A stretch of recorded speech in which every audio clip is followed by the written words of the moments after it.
looking at weather, how it can affect all aspects of an operation from the planning level all the way to the tactical level. And we're going to see a little bit of that in both our examples. So, hey, Linda, thank you for joining me today. And we're going to talk about MET. This is the first in our four-part series. It's a beautiful Saturday morning in April. So I don't know what we're both doing inside here, but thanks for thanks for taking the time. Thank you, Dave. Yeah, and I just want to warn people up front that we do have a little bit of a communication problem. Like our internet is not as strong as we'd like, so please bear with us if we have any glitches, but we'll try and edit those out as much as we can. And today we're going to talk about MET at the from why it's important and how it works, and we're going to start at the 10,000 foot level and push our way down. And we're going to integrate two examples throughout all of our discussions. The first one's going to be on Operation Overlord and the D-Day invasion, and the second one is going to be Operation Totalize. But we're going to try and integrate some real tactical pieces into that and talk about the Worthington Ride and specifically what happened in Karpik. And I just want to Lydia, I want to put a caveat up front on the Worthington Ride thing so that people don't get the wrong impression. We are not saying that MET was the decisive factor in that tactical piece, but it was one of four factors and it played an important role. But other things like the planning and preparation, flexibility and adaptability, and leadership and communication were also really important. But I think that this goes to show that you can't ignore MET. MET is a critical part. So we're going to start. And Linda, my first question for you is, why is MET important at that 10,000 foot level? Give us the explanation in terms of how it affects our current operations. Yeah, good morning, Dave. And you're right, it's sunny and it's going to be 18 degrees here. So definitely expecting nice weather. Nice. Yeah. So MET from the 10,000 level, why is MET important? Well, MET has influence on many, many aspects of an operation. Good weather can facilitate operations, but can also impede it, because if you have good weather, your enemy force is also getting good weather, so its impact on them. Its impact on equipment, you can destroy equipment, you can destroy your position, you can end up, your enemy can end up in a bad position as well, and affect your personnel. So in this case, the two examples we're going to discuss are not as relevant for it, but for example, weather in the winter, wind chill, and extreme cold will affect personnel directly, not just the equipment. We're dealing with things that happened in the spring and summer in this case where we're going to talk about it. So cold is not a factor. However, if it had been extremely hot, that could have also been a factor. So we're looking at weather, how it can affect all aspects of an operation from the planning level all the way to the tactical level. And we're going to see a little bit of that in both our examples. So, Linda, and this wasn't a planned question, so sorry if I catch you off guard. A great example of weather you just talked about in the winter there, like we've currently seen the Russians and the Ukrainians slow down their operations over the winter time. That is largely because of the MET influence. The fact that that it's cold and just living and surviving is an important part. Is that true? That's definitely true. I mean, keeping your body heat, keeping mobile, the cold can definitely affect a lot of people. Extreme weather definitely affects morale as well. In anything, really. When we talk about survival in any situation, extreme cold is one of the things that you have to really watch for in terms of protecting yourself, and your troops have to be protected in any operation for that. Right. So, to get into that 10,000 foot level, in terms of the overall strategic planning and MET, how did MET influence the operations for Operation Overlord? How did it play a decisive role in that particular operation on the Allied side? So in terms of the strategic planning, actually, there's a really good example with D-Day. Mm-hmm. The information that they wanted to have, or the weather element that they wanted to have, conditions wise, was that they wanted to have high illumination for the period that they were going to plan their. So we're talking strategic, very early at the high level of the planning. They wanted to have high illumination. They wanted to have low tide, and they wanted to have, of course, lighter winds, and because wind will create waves. So a lot of those factors strategically were what they were looking for, and what that made it, what that made a decision on with regards to the dates of the invasion was that the 5th, the 6th, and the 7th of June were going to be the time where they were going to get the best light, matching with the tides at the time that they would like to start the invasion. Right. So that was a huge factor on that. And then the next possible date would have been approximately 2 weeks later, between the 20th and the 22nd of June, or 18th and 22nd of June. And that period, however, would not have had good light. They would have had a lot of the other factors, but not good light. But the tides and the timing were going to be a good idea, a good time. However, of course, they picked the first set, and because it was the best one. And had they actually picked the later one, it turned out that a massive storm hit the Normandy coast from 19th to the 22nd, and they never would have been able to do anything. So it's a good thing they went when they went. Right. So how far out did they actually plan that? Was that like 3 weeks, 6 months, a year? With that we're thinking about the weather? They were practicing for months. The team of 6 meteorologists, or 3 teams of 2, were practicing their weather forecasting for months ahead of the planned attack. Eisenhower, I'm not sure the specific time frame that he had set up for June, but moon data and tide data is something that it can be predicted years ahead. So that, you can plan for that in terms of setting up your mission very long ahead. And with climate data, historical data, you can get a sense of the likelihood of fair weather, or the weather that you would like on those dates. It's never a forecast for those dates specifically, but you can say in the month of June, generally you have the following conditions. So when you're looking for a month to plan for, that would be something that could be done ahead of time. Perfect. Hey, so can you just remind me again, I think we talked about this already, but the difference between weather and forecasting, because I think you threw both terms at me there, and I'd like a refresh on that. Oh, so I think you meant historical weather or climate data and actual weather forecasting. Right. So, yeah. Yes. Because you use both terms, but and you use them flawlessly and seamlessly. But I think they're very important to understand the distinctions, right? Yes, absolutely. Weather forecasting is forecasting specific elements that are going to happen in a time frame that is a short term, like in the next 24 hours, in the next 48 hours. As we get better and better with forecasting, we can start forecasting further out in time, but we cannot go very, very far.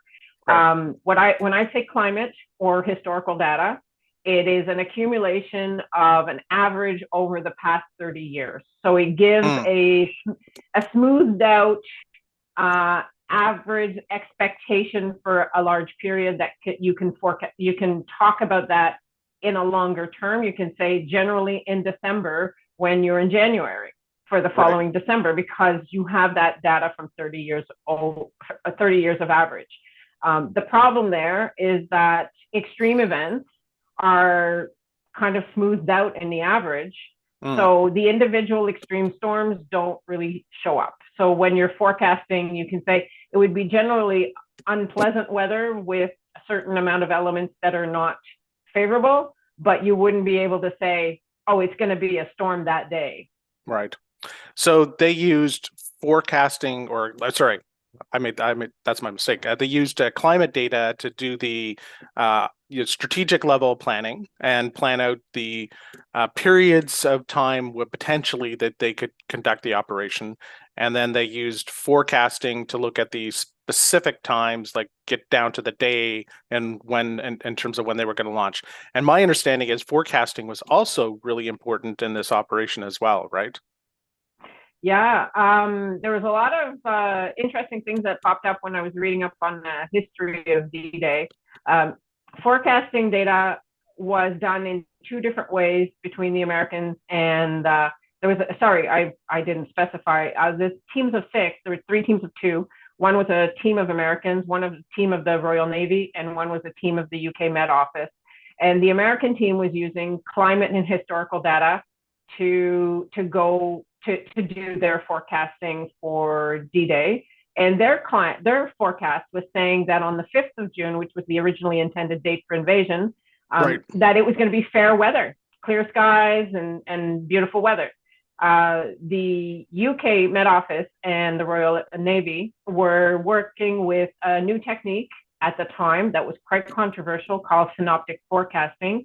And that was using all the data of the data points and using temperature, pressure, winds, and all of those weather element data to make a forecast. And they took data that was coming off the coast of Newfoundland on the 29th of May that indicated that bad weather was coming. And they made their forecast to say it was coming.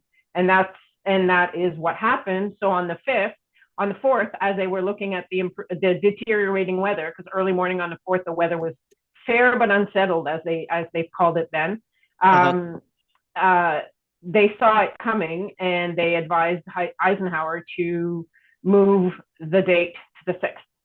Okay, so that's a great example of how forecasting was very successful. So, weather affects both sides of the operation. How were the Germans doing on in terms of their both climate model and forecasting? Well, that's a really interesting question. Absolutely, weather always affects both sides of the operation because the battlefield, whichever it is, land, sea, or air, is always affecting both people, right? Both sides. Yeah. The Germans had lesser forecasting skills at the time, and their technology just wasn't as advanced. And they had, because weather comes from west to east in those latitudes, the weather was coming from the Allied side. It was coming from North America, from the Atlantic, towards the coast of Normandy. And the Germans just didn't have enough data points to pick up on the weather that was there. So they had this forecast that was expecting unfavorable weather to any attacks all the way through to mid-June. And so the time that D-Day happened, several Germans were on leave, away from the front and away from their watches. And even Rommel went back to Germany for his wife's birthday. So he also went there to ask for more tanks. But the fact that he left the front, when, in fact, that's when we attacked. Yeah, well, he has a beautiful they home. had no idea.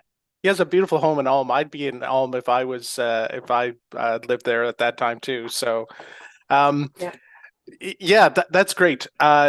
So let's bring it down from the 10,000 foot level and talk about some more specific things. And so, how does weather conditions, impact various aspects of military operations? And let's start off by talking about visibility. Oh, visibility is a great one because visibility affects everybody. If you can't see where you're going, or if you can't see what you're shooting at, you just can't do what you want to do. So, right. So visibility has impact, and I'll start on the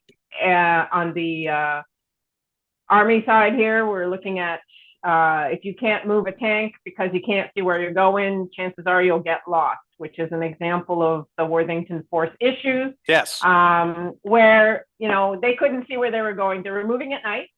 They required, we got to remember, World War II didn't have NVGs, so they needed light. Yeah. They needed the moon. It was only at a quarter. They needed to see where they were going. There was drizzle in the forecast, and drizzle is famous for reducing visibility in both air operations and ground operations. And then to make it worse, the tiny little bit of quarter moon, well, it was drizzling, so therefore it was cloudy, so they couldn't even see the little bit of moon that was there. So that certainly contributed to them getting lost. Right. So as a former artillery officer, one of the things that, is miserable is when you can't see, you also can't pick out targets. I think that Yes, that was a big deal, like in terms of bringing artillery into the fight in the Worthington, the Carpeak totalize construct. They didn't have artillery targets that they could select at that time either, because of visibility. they couldn't see. They just Yeah, couldn't see them. And if you can't see them, how do you aim at them? I mean, you can't.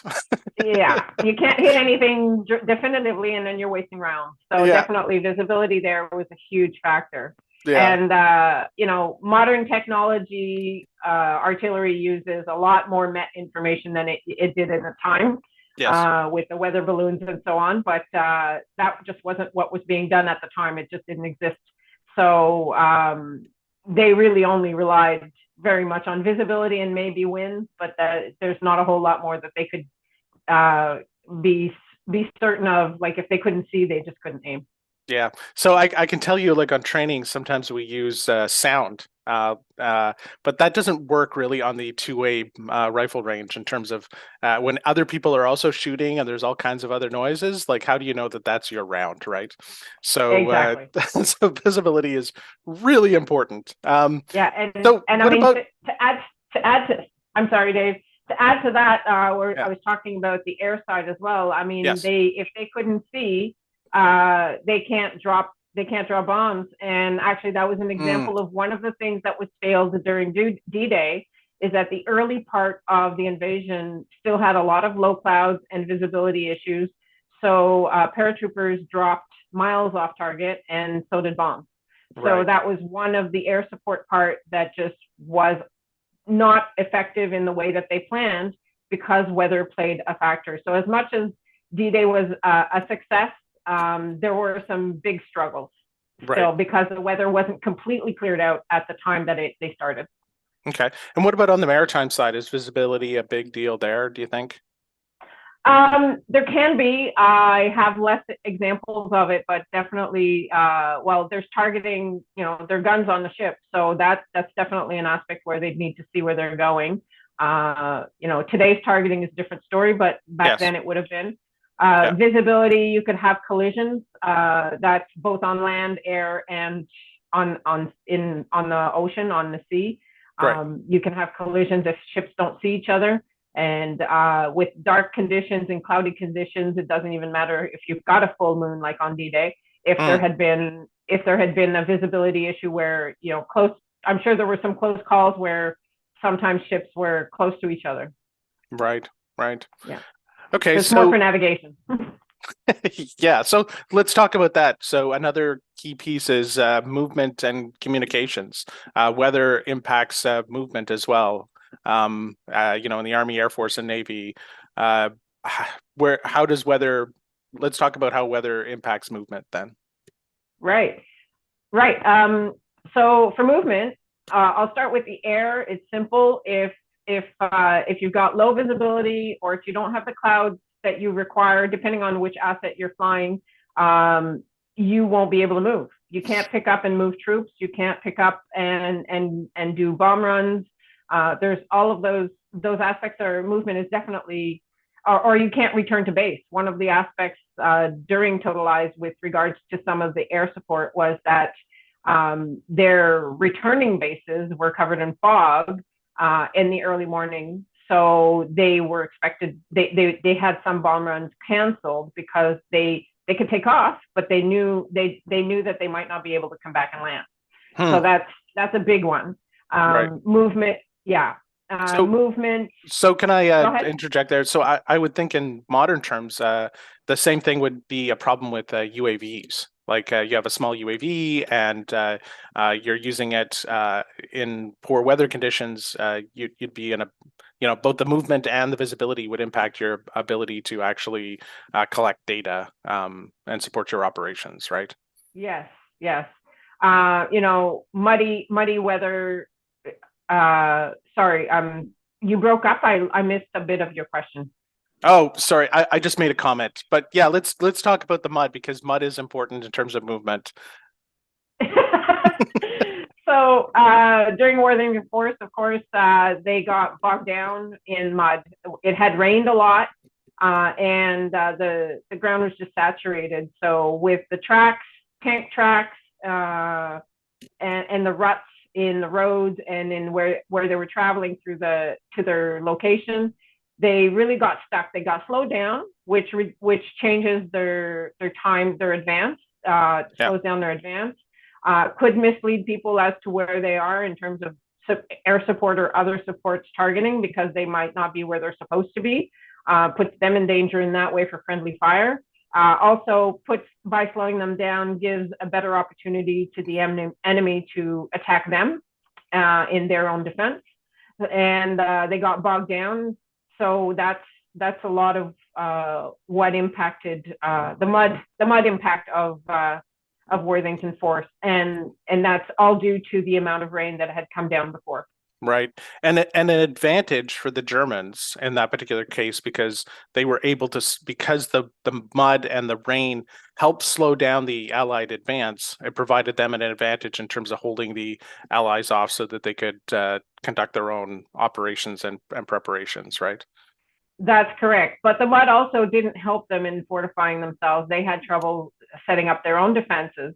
Right. But the combined effect was that it was slowing down Worthington Force and the rest of the operation, their advance. So although they were slowed down in their own defense preparations, they were also it kind of balanced out with the fact that they had more time to prepare their defense. Right. Okay. Excellent. So, what about communications? How does weather affect comms? I think that this is a really important one. We live in, I hate to admit it, all the J6 guys will get, excited about this, but we live and die on our comms, don't we? We sure do. And I mean, today's comms and back then are two very different things. I'm not going to speculate on the weather impacts of comms during World War II, because there really is no data that tells me specifically how weather was impacting comms, other than if wind was knocking down an antenna or something. Right. But comms are critical, and we have so many aspects of weather that can come into play. Thunderstorms can play into comms. They can put interference. It could destroy the equipment itself, lightning right on it. And then space weather can definitely have a huge influence on comms range, on the comms effectiveness in of itself. So simply breaking down completely, and because space weather has an impact on satellites. So right. Back then there were no satellites, so that wasn't the issue, but it definitely plays into play. In terms of range, if you've got clouds or no clouds, that can impact certain types of frequencies in terms of how they will bounce from the cloud tops to get long range comms. We've got people who are radio buff. I believe it's called shortwave. They really enjoy certain weather conditions in order to be able to talk to someone from Canada to long distances, such as the UK or Japan, or some crazy long distances, just because of the weather conditions. So right. Where the weather conditions will bend the signal. Right. So the so what out of that is when you're conducting the planning for your operations and you're putting your comms plan together, you have to look at how comms will be impacted by the weather throughout your operation, and then come up with ways to mitigate it or incorporate it into your plan, right? You're right, absolutely. In this day and age, we have enough weather data knowledge to know what types of weather conditions will be beneficial or detrimental to certain types of communications. And pairing up complementary types of communication is a huge asset. When you're talking about, if one fails, I'll have a backup. You don't want to have two of the same type. You want to have one that works better in one condition versus another one. Wherever the weaknesses are, you don't want their weaknesses to be the same. And that comes to understanding what your equipment does, and for the weather forecaster or the person briefing to also understand which weather elements are the important ones for that equipment. Right. That's huge, isn't it? Like, I mean, that aspect alone could make such a difference in terms of your operations, couldn't it? Yes, absolutely. Because having a backup that does, that has the same weaknesses means that if you get a failure in one, you're getting the failure in the other. So definitely is important when you're planning ahead for how you're going to equip your mission. Okay, so let's talk about how weather conditions affect effectiveness of weapons and equipment then. So we talked about the comms piece, but like our specific equipment, how does weather impact how we operate equipment and use our various weapon systems? Okay, so the first obvious one is the cold. If it's too cold, think freeze. Yeah, right. I've been there. Yeah. A truck that doesn't start because it's minus 35 is a truck that doesn't start. And then you've impacted your movement, you've impacted a bunch of other things. And that's just a simple thing like a truck. When you're talking about sensitive equipment, that's another thing, right? The more electronics you've got into something, the more sensitive it'll be to weather. So humidity is a factor, wind can be a factor, temperature can be a factor, air pressure is a factor, even waves. D-Day was a prime example. The early part, as I mentioned, the weather conditions were not yet 100% favorable. There were still some very large waves, and they capsized some landing craft. So by that definitely that affects your equipment and your people because the landing craft did not perform its task because the waves capsized. So that's definitely something where equipment can be affected by so many things. Strong winds will affect flight. Strong winds will affect the wave height, which will affect craft on the water, regardless of what they're doing. And the thing about this is, I'll give you a prime example of wave heights affects people because wave height will affect the craft movement. The craft movement will affect potentially how seasick members will get. And if you've got a bunch of seasick personnel that are all down for the count, it doesn't matter how good your ship is holding on to those waves. If the personnel are unable to perform their duties because they're too sick, you've got a problem. Right, absolutely. So, yeah, Linda, those are excellent points. And I think, leaders and planners have to look at how that's going to affect their operations and take that into consideration in terms of like how fast or how slow, what mitigations they need to put in place, what other things they need to do to look at how weather impacts us. Like the cold one is an excellent example in terms of like how you plan, but also like you talked about in terms of this goes back to the mud thing again, doesn't it? Like you get stuck, your tanks get stuck in the mud, your rifle gets jammed up with mud when it's raining. All of these things have an impact in terms of like how we're going to do operations, and you need to a good planner would take that into consideration and put redundancies or make sure that they're ready for the conditions that we're going to be fighting in, right? So Dave, you've mentioned planners a lot, and I think that one of the really important things is that planners are making their plans, but they need to communicate with their Met specialists on their team a lot more, because when it comes to absolutely that is key, isn't it? Like that is one of the most key things we don't do enough of, is that discussion between Met specialists and planners, right? Yes. When a Met specialist is included in the planning phase and they understand the assets, Met specialists are pretty good. We're all human beings, so we're pretty good at understanding what Met effects on people are. But Met effects on equipment, understanding the limitations or the capacities of the equipment, and understanding on what equipments are going to be used in a particular mission really helps in the planning, because if the Met specialist understands this, they can emphasize the weather elements that are relevant to the operation. If there's beautiful weather for the operation, and I'm not necessarily saying beautiful weather that is going to be sunny and warm, but that the conditions are going to be the favorable conditions, then a Met specialist can say conditions are favorable, go, on the Met side. But if there's a specific element that's of concern, then they can emphasize that when they're briefing the commanders or the planners. Right. So it's really it's about bringing the Met specialist in so that they understand, so they can give a more fulsome, more in-depth impact to how weather's going to impact the operations. And we keep talking about how important weather is and how many things it affects. It would be kind of foolish not to incorporate that person, just to, just if the only thing you're getting is that weather effects matrix. That's probably not good enough, is it?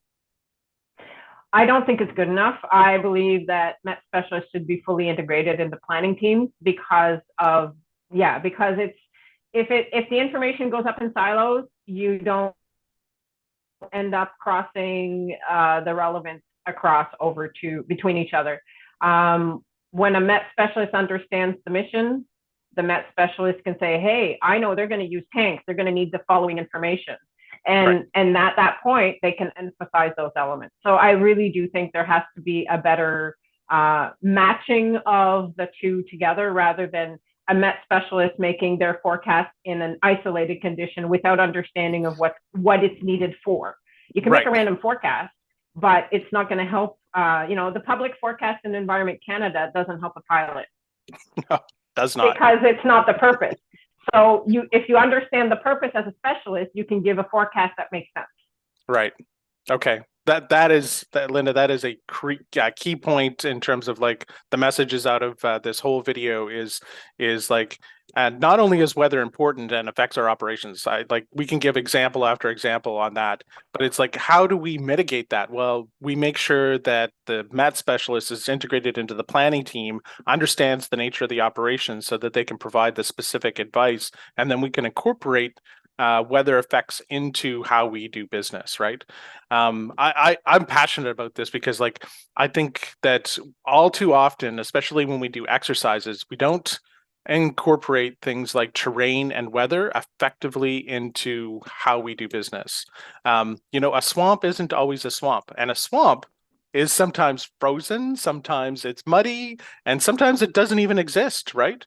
And that's a combination of both terrain and weather that is going to significantly impact your life when you're in the swamp, right? Absolutely. You're going to need to introduce a geotech in there to help you talk about terrain, because I can talk about a few things on how weather can impact terrain, but I can't really give you all the specifics of geo. So you'll have to find yourself a geo specialist. Yeah, well, and that's where the magic happens when you get both a geo specialist and a Met specialist, and then we really start talking, don't we? And there's interdependencies between the two, isn't there? There is. Yeah, absolutely. So last question for you on this segment, and I have to say that I'm super excited for our discussions on the weather effects matrix. I know that's a little, probably a little geeky, but when it comes to weather, you way out geek me. But I think that that's a really important video that we're going to do because it really brings the how. In terms of how we read those charts and those types of things. So last question is, how has modern military technology improved the ability to predict and respond to weather conditions? Oh, wow. Well, comparing World War II to today, there's a huge difference, obviously. There were no satellites back then. There were no supercomputers. I mean, as we know, the first computer just kind of started in World War II as they were code breaking. Right. So, that was the very beginning of the computer age, and satellites, radars were existing, but they weren't being used for weather. Radars were actually used for tracking movements of other troops and ships and so on. And actually, a fun fact about that one is that radars existed. They were used for tracking movement of troops. And when it was raining or it was raining or snowing or anything like that, it was actually an interference in their radar. Now they've turned around to use radar to detect the rain. But at the time, rain was a pain in the behind for their use of radar, which is kind of an interesting fact. So a lot of those things have come up. Our knowledge of space weather and that just that with communications as a whole is a huge change in the evolution of forecasting and operations and our effectiveness. Right. So radar, satellite, Sorry. We're going to talk about space weather late in one of the later videos, but like, what's the quick so what out of space weather? Why do we care about space weather?